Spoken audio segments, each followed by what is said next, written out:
This is VK3CSJ in Narre Warren South. Please stand by for this morning's WIA broadcast at 9 a.m. on 1825 kHz in the 160 metre amateur radio band.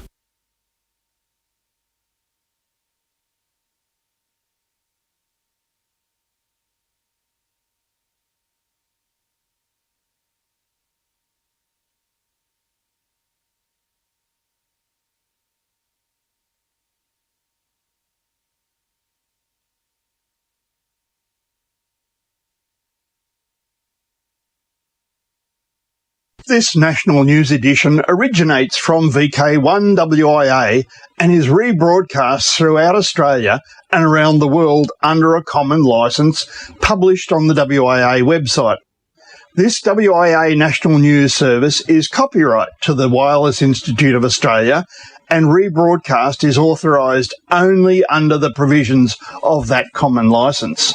WIA Director and Company Secretary Peter Cleave, VK8ZZ. This is the Alara edition of the WIA National News Service originating from VK1WIA. Alara President Shirley, VK5YL. In WIA National News this week from Alara, we have VK2AYL Michelle, VK4 Zulu Mike Lyndall, VK4 SWE Lynn. But wait, there's many more in this edition of news from the Wireless Institute of Australia for week commencing Sunday, December 21st. I'm Alara President Shirley, VK5YL. On the airwaves we connect from coast to coast with no neglect. CQ calls, we're all in tune. Ladies of the air under the moon. CQ calling out to you. Goes on the frequency breaking through. From AM to FM, we're all in ham radio. Sisters, let the chat begin. Australiana, the Australian Communications and Media Authority, has moved to stop unsafe mobile phones and other illegal radio equipment getting into consumers' hands with a new voluntary scheme aimed at online device sellers. Announced amid growing scrutiny on mobile phone emergency call reliability, triggered by fatalities recently linked to 000 call issues, the scheme invites online retailers take measures to block the sale of a range of dodgy radio communication devices, including grey market cellular handsets. The scope of radio communication devices that the Equipment Safety Pledge aims to capture is broad. It includes CBs, illegal transmission jamming devices, mobile phone boosters, and cellular mobile signal repeaters. However, it also includes grey market mobile phones, which have started to enter the increasingly volatile debate over the integrity of Australia's emergency calling ecosystem. Google will build 3 subsea cables in Papua New Guinea, which the largest Pacific Island nation said was funded by Australia under a mutual defence treaty in a key upgrade to its digital backbone. Australian and US military strategists view resource-rich but largely underdeveloped Papua New Guinea as having a prized location north of Australia at a time when China is boosting its influence in the region. The $180 million plus effort will link northern and southern Papua New Guinea and the Bougainville Autonomous Region with high-capacity cables, said Papua New Guinea's Acting Minister for Information and Communications Technology. The entire investment funded through Australia's commitments under the Puk Treaty, he said in a statement referring to a mutual defence pact signed in October. Google said last month it planned to build a data hub on Australia's Indian Ocean outpost of Christmas Island, another strategic defence location, with new cables linking the island with Australian cities hosting key defence bases also used by the US military. 2 more cable systems will extend westwards to Africa and Asia to deepen the resilience of Indian Ocean internet infrastructure, Google said. The Australian Communications and Media Authority, ACMA, has to list its approach to manage the expiring spectrum licenses that underpin mobile and wireless broadband services. This spectrum is relied on by the 99% of Australian adults who use mobile service.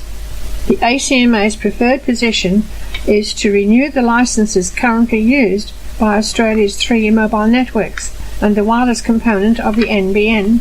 A total market value of $7.3 billion is estimated, with the regulator inviting a final round of views on its pricing methodology. Blair, ZL3 Tango Oscar Yankee, Secretary, Christchurch Amateur Radio Club, notes in the latest New Zealand Art break in that this WIA National News Service is retransmitted at 11 a.m. local time Sunday in Christchurch, New Zealand region. Happy Christmas to all listening across the ditch. Election of the directors of the WIA. In early November, I announced that nominations to become a director of the WIA were open. There are 3 positions up for election this time around. Nominations for positions of WIA director closed at 2:30 p.m. on 16 December 2025. At the conclusion of the period allowed for nomination, there were 4 nominations. Accordingly, an election will be held by ballot. Details of the nominees will be emailed to all members and published in the January-February edition of Amateur Radio magazine. In order to vote in this election, members must be financial as at 31 December 2025. Election material will be sent by email to all members, so please check the membership portal to ensure that your correct email address is recorded. This year, as it was last year, the election will be held electronically with an option for a postal vote. Application for a postal vote was published in the Amateur Radio magazine's November-December issue on page 9.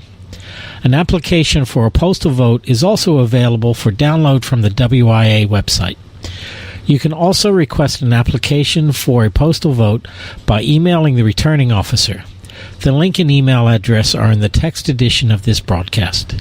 Registration for a postal vote has been open since November and will close at 2:30 p.m. on Wednesday, 24 December 2025. An application for a postal vote may be posted to the WIA post office box, hand-delivered to the national office, or sent by email to the returning officer, details of which are in the application for a postal vote form. This announcement has been spoken and authorized by Pete Cherry, VK2LP, the returning officer of the Wireless Institute of Australia. You're tuned to VK1 WIA and the WIA National News Service on RF, text and streamed live from our hub on wia.org.au. International News. I'm Michelle, VK2AYL. United States of America. Hams in the US are getting expanded, non-channelized use of parts of the 60-metre band under a recent decision by the Federal Communications Commission. The new access applies to general and extra-class licence holders who until now were granted use on a secondary basis of 4 discrete channels. In the decision, the FCC reaffirmed the continued amateur use of the existing 4 channels at 100 watts of power, saying there have been no interference issues with federal operations. The FCC said that in line with the international WRC15 allocation, use between 5351.5 and 5366.5 kHz with a limited admission bandwidth of 2.8 kHz and power of no more than 15 watts, EIRP, is being granted. To see the FCC decision and other announcements, see the link in the text version of this week's newscast. Hyderabad. An Indian amateur radio, Ambarish Narbishwar, Victor Uniform 2, Juliet Foxtrot Alpha, West Bengal, has won the first ever Amateur Radio Hero Award presented by Orlando Hamcation 2026, one of the largest annual conventions of radio amateurs in the world. Each year at Hamcation, the committee presents the Gordon West Ham Ambassador of the Year and the Carol Perry Educator of the Year awards to amateur radio operators who have demonstrated commitment, dedication and contribution to amateur radio. A new category, the Amateur Radio Hero of the Year, was introduced for the year 2026. Bishwa, who goes by the call sign Victor Uniform 2 Juliet Foxtrot Alpha, has been selected for the award in recognition of his outstanding support of local and national emergency operations and law enforcement during life-threatening events where lives were saved by his actions. Russia. Since the beginning of November 2025, the RV-8CP amateur radio station of the Ural Institute of the State Fire Service of the Ministry of Emergency Situations of Russia and radio amateurs of the Educational Institution have been actively participating in the Days of Activity, which are held in honour of the 35th anniversary of the Ministry of Emergency Situations of Russia.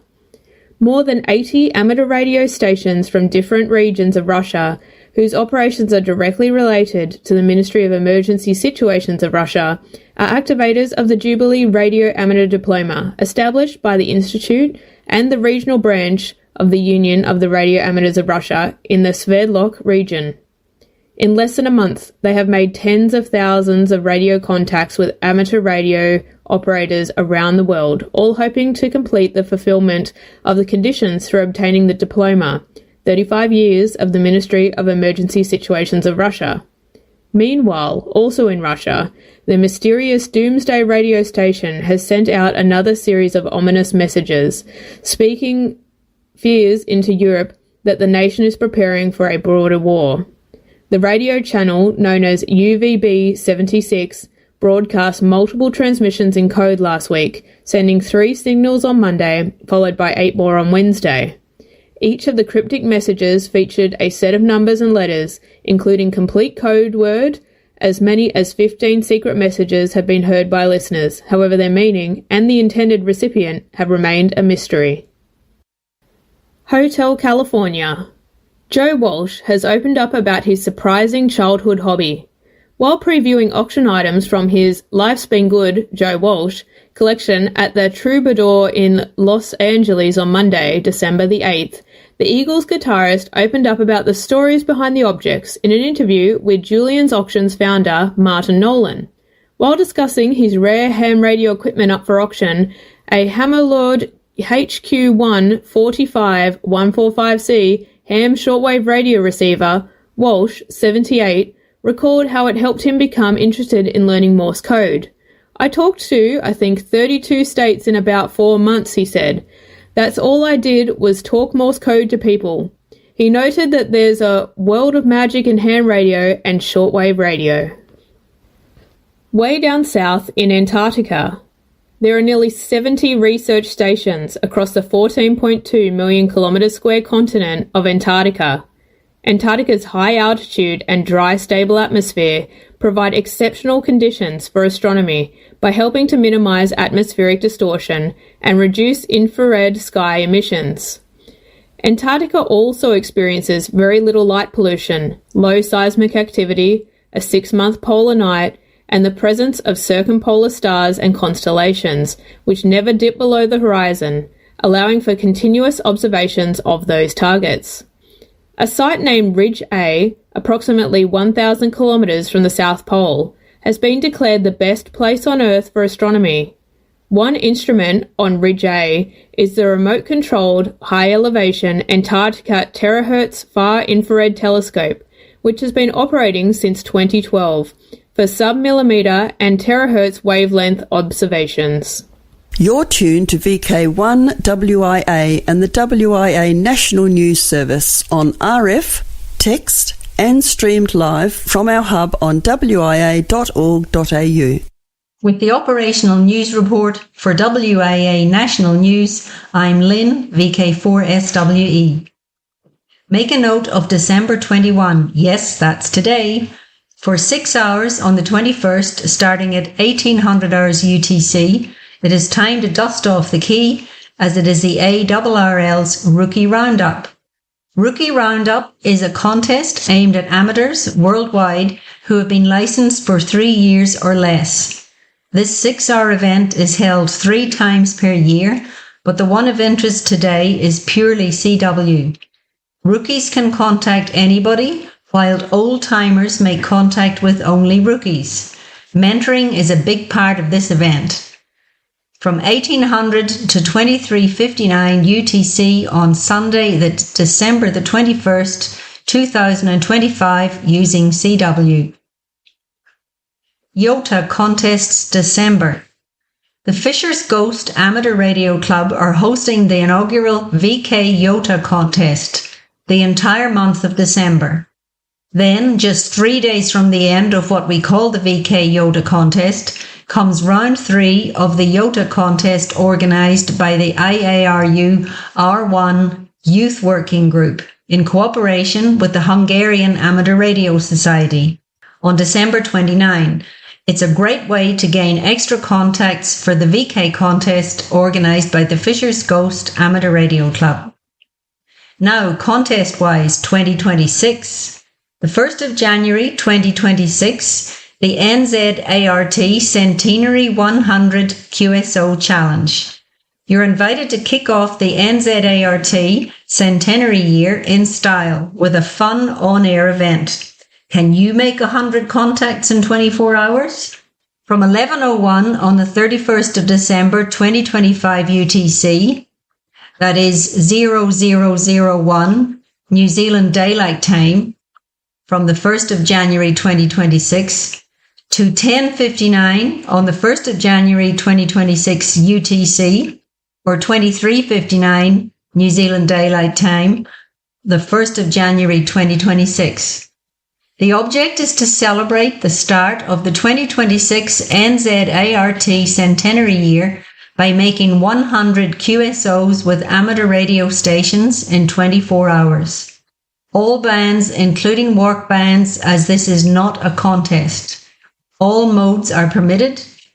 Special categories include most portable stations, most DXCC entities, the fastest to work 100 QSOs as judged by the time of their 100th QSO, and most modes for the person who uses the most different modes in making their 100 QSOs. Full details are on the new NZART site, but the link is in the text edition of this week's WIA National News. Ross Hull all January. QSO Party Day contest organised by Marconi Club is scheduled for Saturday, January 3rd, 2026. It's as always in short contest format and is now in its 8th edition. The purpose of the event is to introduce the club and CW to the younger generations and bring together all those who truly love and believe in telegraphy. The event will involve all members of the historic club, which has nearly 1,000 members from all over the world, and all enthusiasts of the wonderful and magnificent art of CW. Further information may be found at marconiclub.it.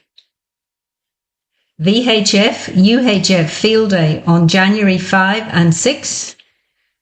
January 2026 Australia Day contest, where we can use our AX prefix. February 21 and 22 ARRL DXCW.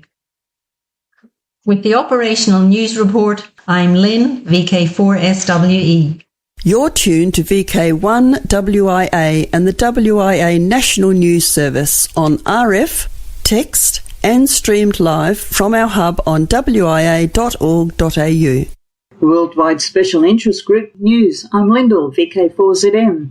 This week we look at Parks on the Air and other adventure groups. High Altitude Balloon plays hide and seek. Satellites Wanted, Moon Trips and Lost Orbiters.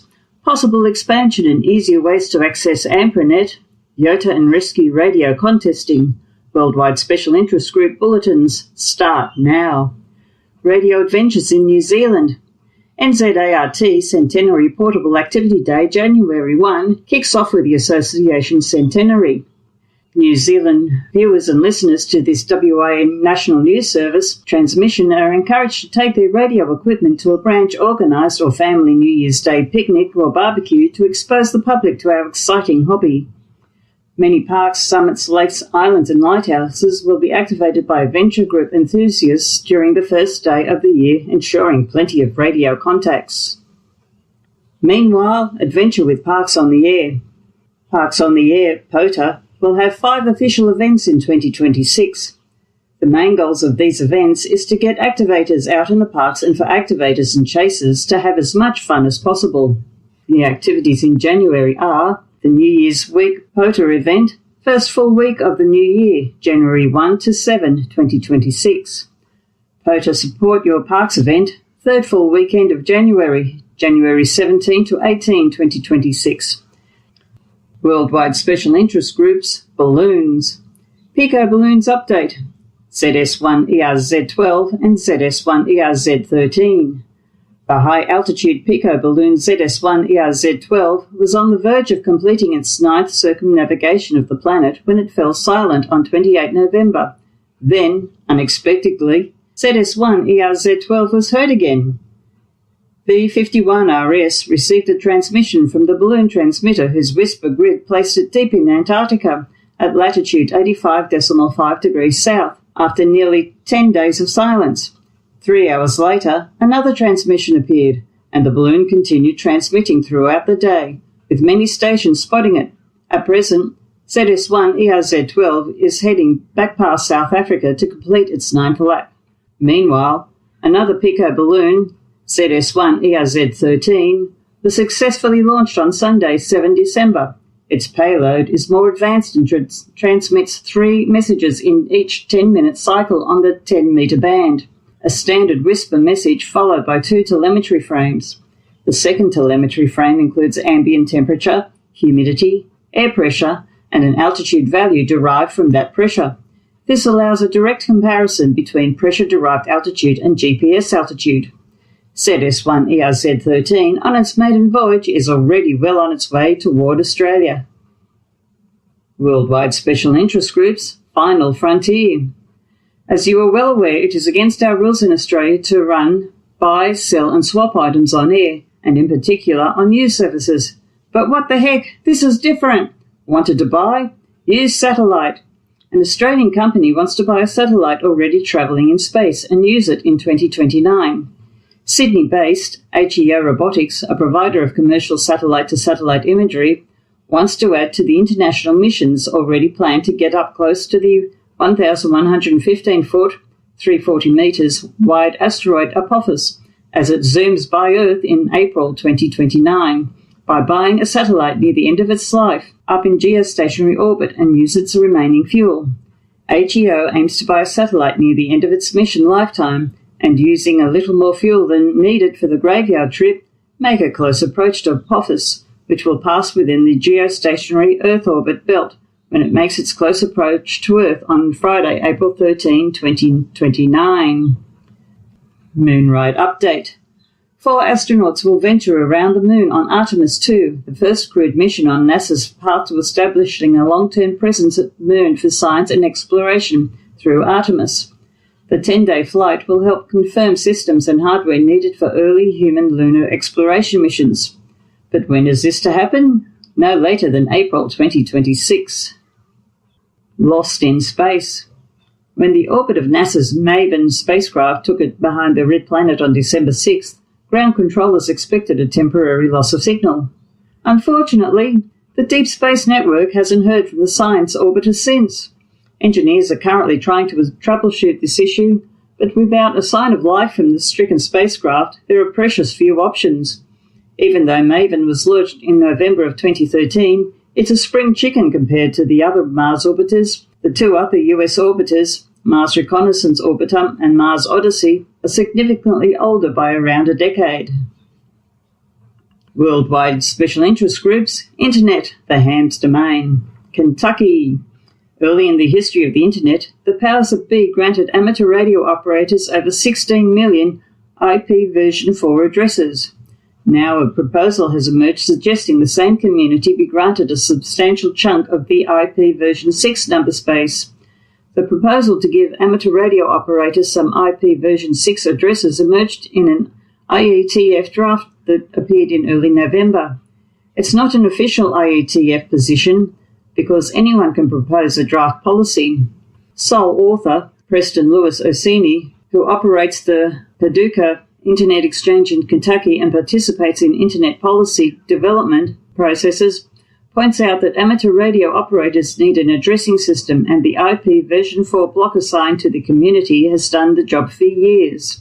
Meanwhile, ARDC has launched 44Net Connect, a new portal designed to make it easier for ham radio operators to gain access to and experiment with subnets of the 44.0.0.0/8 IP address space. Through the portal, hams can apply for VPN access to 44Net, which comes with a dedicated 44Net IP address. Tunnel services are provided through WireGuard, with options to add IP networks and autonomous system numbers. Proof of ham radio license is required. Worldwide special interest groups, radio amateur youngtimers, youngsters on the air, YOTA. Yet another great idea from the Radio Society of Great Britain is aimed fair and squarely at youth. It's free RSGB club affiliation for schools, universities and inclusion of uniformed groups. RSGB Communications Officer has reminded those in their catchment area that amateur radio clubs in schools, universities and uniformed groups can affiliate with the RSGB for free. The club will benefit from a copy of Radcom in the post each month, as well as access to the RSGB app, where they can read Radcom, Radcom Basics and Radcom Plus. Also, special booker discounts, promotion of club activities, access to RSGB-affiliated club contests, and use of the QSL Bureau. Nice one, RSGB. That's all for this week in Worldwide Special Interest Groups. This is Lyndall, VK4ZM from Alara, and now it's back to the news desk. This is VK1WIA. All points of contacts from today's news stories are to be found in print when you read the web editions, www.wia.org.au. It's a date. Clubs are welcome to email text with audio for this section, national news at wia.org.au, as VK5LSB has done. And my name is David, with some news and notes on behalf of the South Coast Amateur Radio Club and its committee. On Thursday the 4th of December, the South Coast Amateur Radio Club held its annual end-of-year barbecue and social get-together down at the club rooms at Karawatha Hall, which is a fantastic facility for the club, as it has an electric barbecue on site along with large veranda shelter for shade and sitting outside for a meeting on a warm night, etc. The event was well attended by club members and guests and was catered for by Jared VK5MUZ and his mother Chris, who cooked up a feast for the members and guests on the night. The steak was to die for, along with all the other meats and salads that were handmade by Chris. So a big thank you goes out to VK5MUZ Jared and his mother Chris for all the catering and hard work that was put in by them to make the night a huge success. The South Coast Amateur Radio Club VK5 RSV 70cm C4FM Wires X repeater is back up and operational and working well on the air following some repairs to the repeater, and is providing great coverage across the southern Frio Peninsula and Adelaide Plains, with operators from as far as Para Hills and Regency Park being able to access the repeater successfully. Thank you to Nathan VK5OG for coordinating and facilitating the repairs of the repeater. The South Australian Repeater Group has continued to grow and develop across Adelaide, with quite a number of amateur operators being involved in the group, with a widespread participation and involvement with members from most amateur radio clubs around Adelaide now being involved. Two members of the group, Nathan VK5OG and Stuart VK5ADE, were out last Sunday across the Frio Peninsula region installing a few more Meshtastic nodes across the region, and they can be identified with the SARG name, which is VK5SARG, and the Meshtastic network continued to grow within the South Australia. The South Coast Amateur Radio Club has been provided with a draft lease by the City of Onkaparinga Council for the Karawatha facility to which the club is currently meeting, and this will facilitate a great home for the club moving forward into the future, with a long-term home for the club, but also where we can place some antennas on the hall. Stay tuned for more details and information in the near future. Myself and the committee would like to wish all members, family and friends of the South Coast Amateur Radio Club, along with all amateur radio operators and hobbyists, a very Merry Christmas and a safe Christmas, and extend season greetings to all, along with a happy and safe New Year. We look forward to seeing you all at the first meeting of 2026 on Thursday the 22nd of January at 1900 hours at Karawatha Hall for the election of the new committee for 2026. Safe travels in 73 from VK5 LSB. Cheers all. Thanks, David. We thank all the Alara readers for this broadcast. The readers being the ladies I mentioned at the beginning, Lyndall, Michelle, Lynn and myself, of course. Have a happy Christmas, everyone. Please stay safe and have a happy New Year. VK5 YL is clear. 33 and 73. This has been the Alara edition of WIA National News. WIA News is on RF, text and streamed live from our hub on wia.org.au.